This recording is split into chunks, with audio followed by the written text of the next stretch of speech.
Hello, good evening, and welcome to Being Black and Craft. We don't apologize for recognizing our influence on craft beer. This is Angie, the undeniable vixen, your host.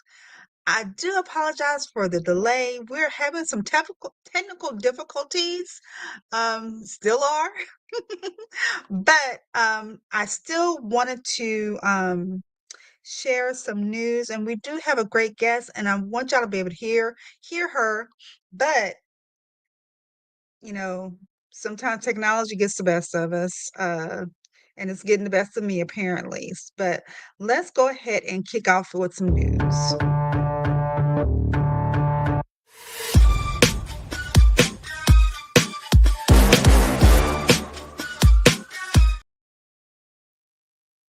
Okay, so I'm wondering if people can even hear me.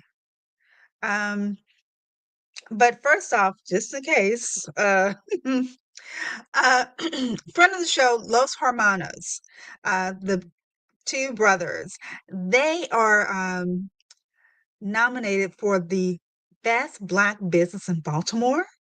And if you go to Harmonas, go to their IG, they do have a link where you can vote for them and mm, and check them out. And especially if you've had their product before, you'll really love it.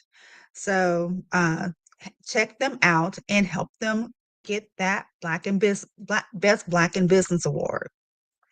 So in Houston, if you're nearby, we have the Hot Topic Chili Cook-Off going on. It's going to be during MLK weekend.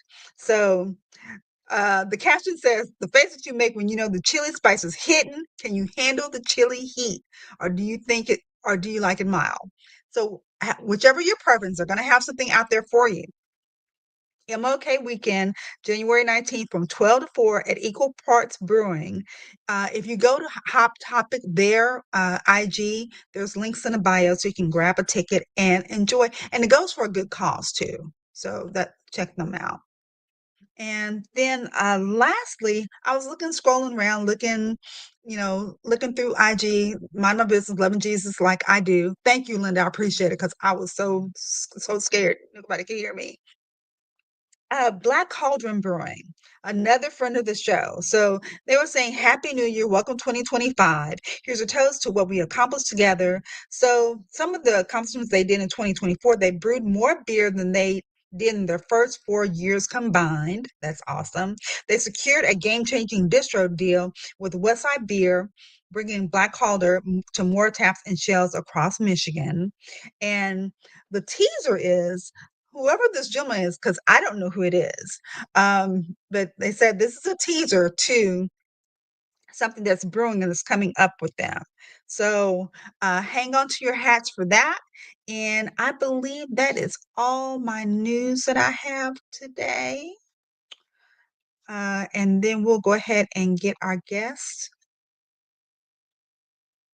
If I can find the right banner. They've changed all my stuff.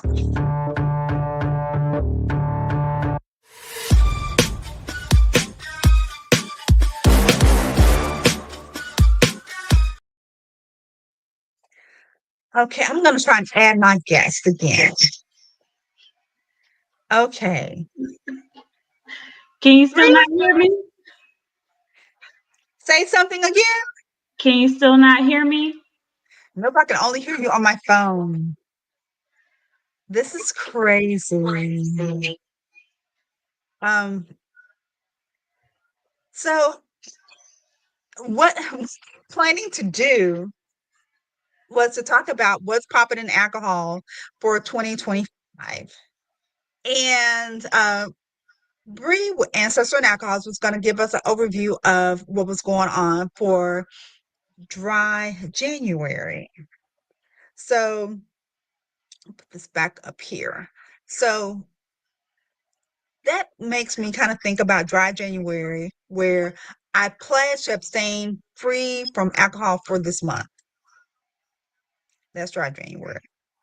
And this is from Whiskeys and Rosemary. I saw this and I thought it was really cute. Okay, so dry January, we have that. And I'm gonna go ahead and pass it on to Bree. So Can you first hear? Okay. So first off, we have Huzzy Smart Tips.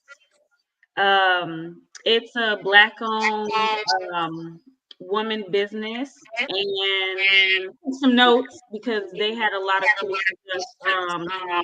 They're kind of giving you a healthy take on non-alcoholic beverages. So they have a lot of antibiotics in their drink.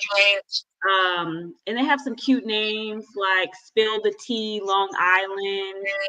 Um, but their main focus is to make sure you don't have a hangover and you just are enjoying your time out, but in a healthy way. Okay. Okay, cool. Yeah, they're really pretty cool. I just found them. Um, I was trying to move. I'm hoping that will move. If I move away, it won't give so much feedback. Mhm. But she's an entrepreneur that decided that she didn't want to be like just out of it from drinking. Mhm. And she thought something that she could drink that tastes good, gives good gut health, Yeah. and actually helps keep your liver in check. So I thought that was really good. And that was kind of new on the market for me too. Yeah, I've never Okay. seen that one. Okay. Bree, it is echoing a lot. So I am going to I'm We gonna can go ahead try and let again you go another out. night. Yeah, I'm gonna go ahead and power through with with what knowledge that I know, and and we'll bring you back on the show. Okay. Okay. Bye. Bye, Bree. Yeah, thank you, Linda. I hate that we had this all synced up, but for whatever reason, StreamYard is just not being friendly. So next slide is Almave, which this gentleman, he's been featured in Coachella. He's basically has made a non-alcoholic tequila. And I captured this line where he's saying like, give people an option, which I think is really, really important to give people an option. Um, not only for dry January, but for whenever the occasion. Sometimes you just don't feel like drinking. So this, of course, is still using the agave, but not, but taking taking some additional steps for the fermentant for that is not fermented. I'm wondering how, because I see a blanco, and I think this might be an either a reposado or an añejo. That's usually um 3 to 5 months. A reposado is aged. So I'm wondering the technique to not ferment it, but get it to still have those different qualities, that spice, a little bit of bite, and but that still fruitiness from the agave plant, how they can capture that. But that is Almav. Then in front of the show, Cocktails for Mommy, she is based out of oh my gosh, Alabama. I almost forgot it, Alabama. And she is making whirlwinds of moves in her area. She is in Sam's, she's at the several local businesses. You can get cocktails for mommy. You can order it, of course, because it's not alcoholic.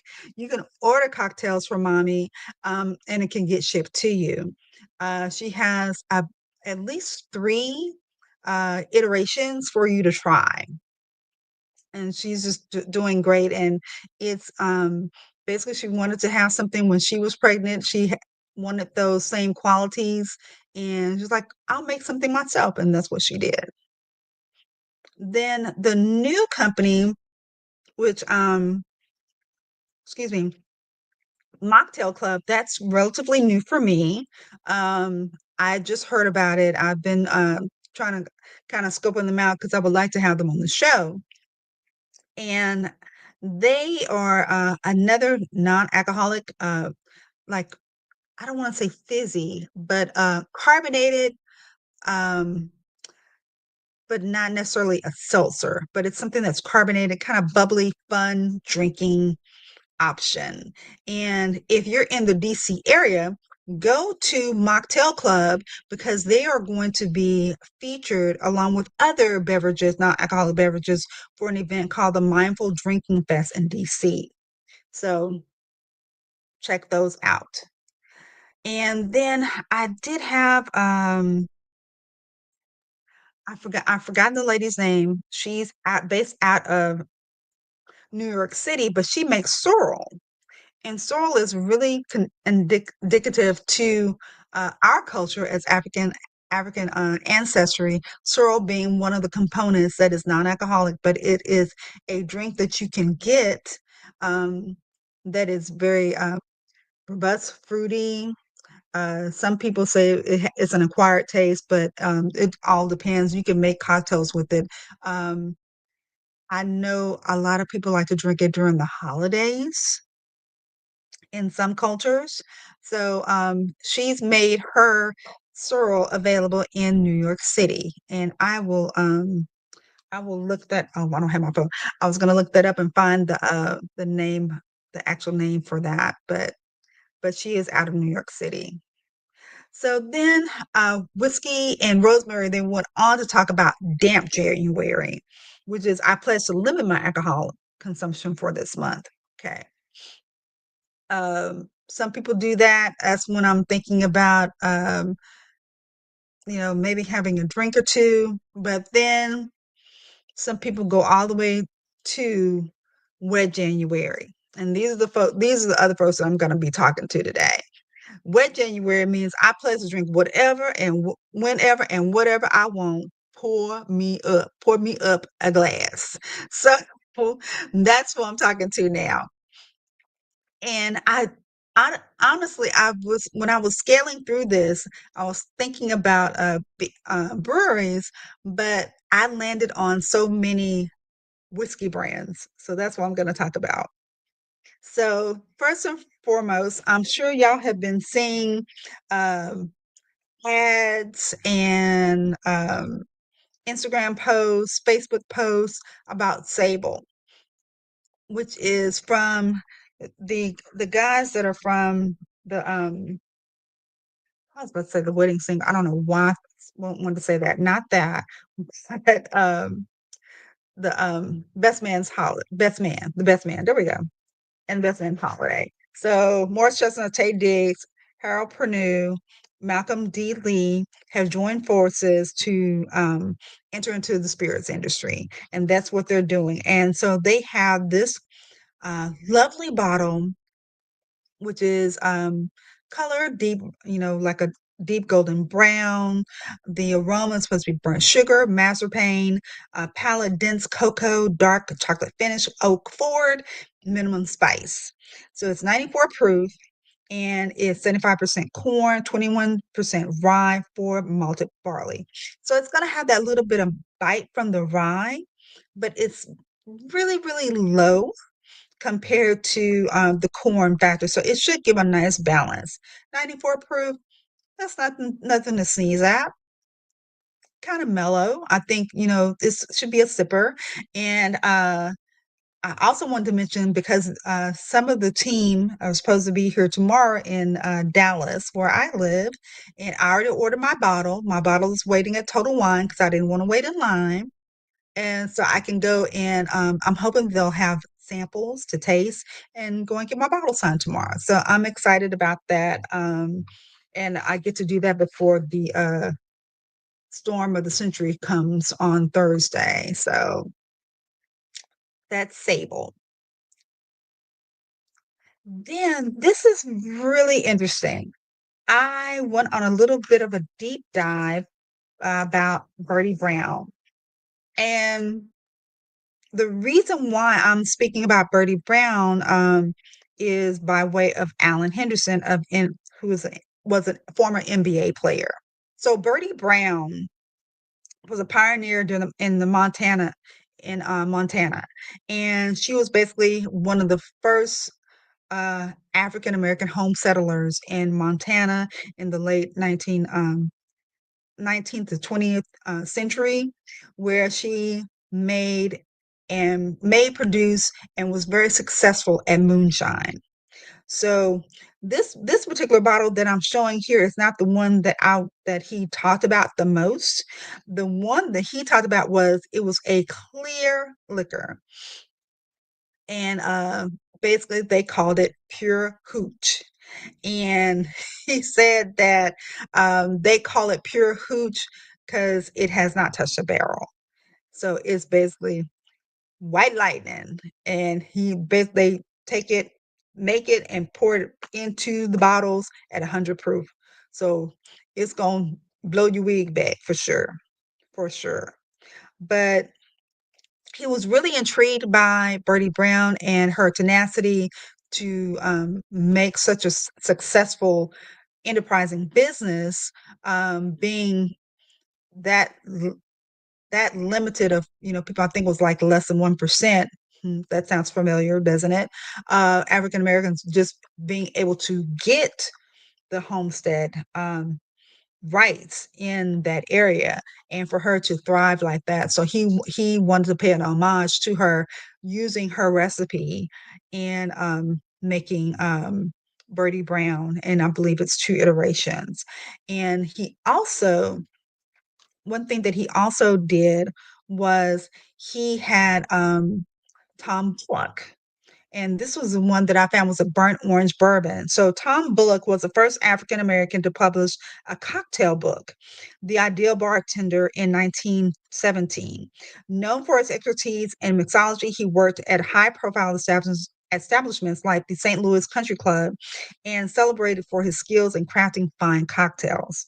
So this burnt orange bourbon is like 41 0.5% ABV.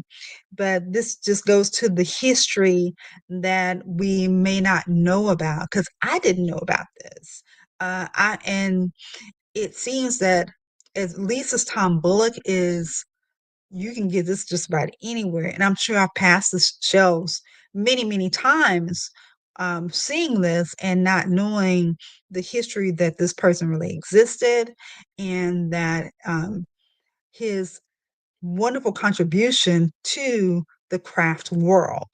So I thought that was really interesting. And so make sure that you check out Bertie Brown and Tom Bullock. And they both have wonderful websites on Instagram too. And the last one that I had, oh, maybe, you know what? I didn't get to post a picture, but my last one was Guidance Whiskey.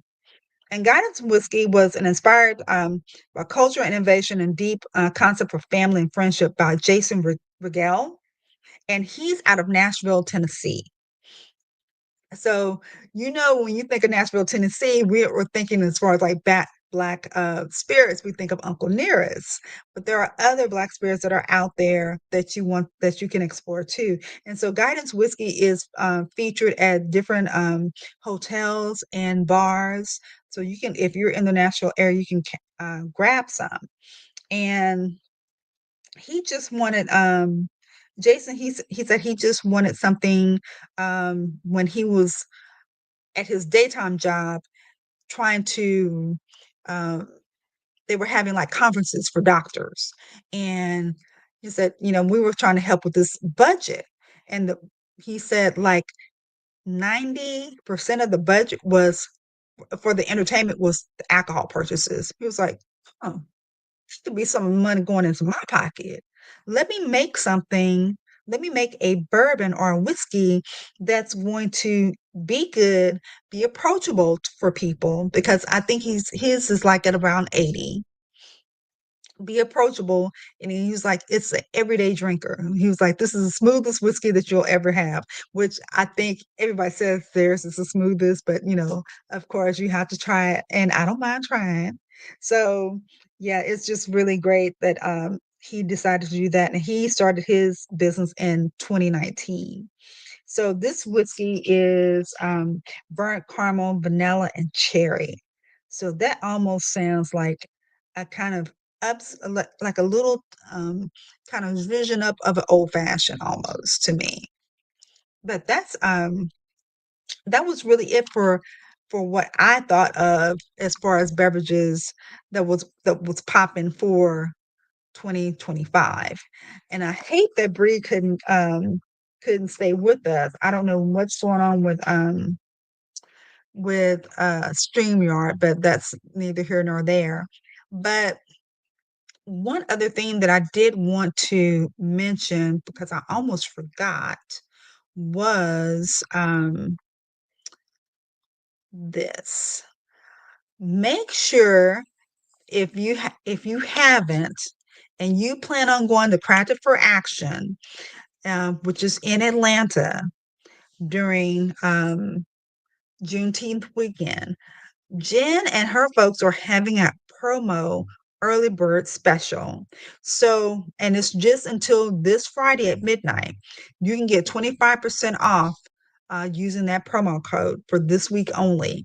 So make sure that you share with your friends and your and people that you think that may be going, or if they're doing them virtually, get a little discount off of that because that doesn't come that often, especially for an up and coming conference. They need all their money.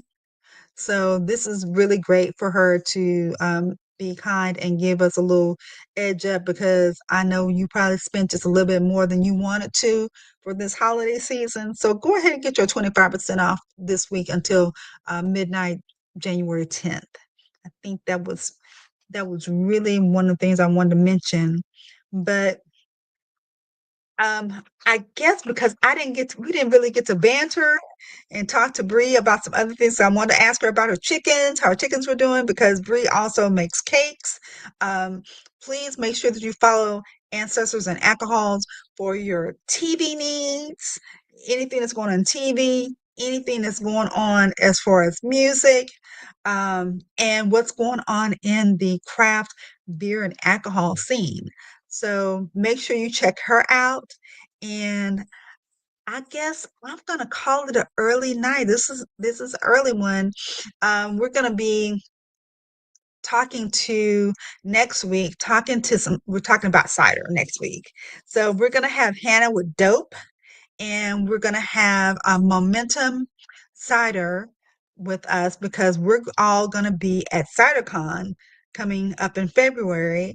And I'm going to ask some questions for us what I need to bring, what I need to wear, because I only have Texas coats and how I need to bundle up and figure out how to survive for those 4 days in Chicago in February. I don't know how I'm going to do it. I don't know why I begged to go, but I'm going. And so I'm planning on having good food, some great drinks, and some wonderful conversation and forcing some new friendships. So uh, I guess that's really it. And I thank y'all for coming and checking us out, being Black and Craft, where we don't apologize for recognizing our influence on craft beer.